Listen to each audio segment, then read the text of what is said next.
Men Tilagenova Gülşen, Türkistan облысы Сайрам ауданы номер 26 Юрий Гагарин атындағы жалпы орта мектебінің 6-г сынып оқушысымын. Мен сіздерге Ыбырай Алтынсаринның «Өнер білім бар жұрттар» өлеңін оқып беремін.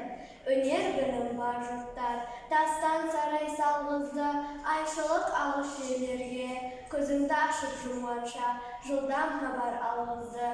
Адамды құстай ұшырды, мал істейтін жұмысты, от пен суға түсірді. Отынсыз тамақ пісірді, сусыздан сусын ішірді.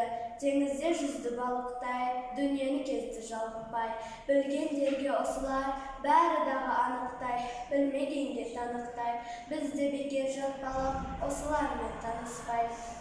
Ат өнері білінбес, бәйгеге түсіп жарыспай, желкілдеп шыққан бұл шөптер, жаңа өспірім достарым, қатарын кетпеу алысқай, ұмтылмас қалыспай. Біз надан боп өсірдік, иектегі сақалды, өнер жігіт көркі деп, ескермедік мақалды.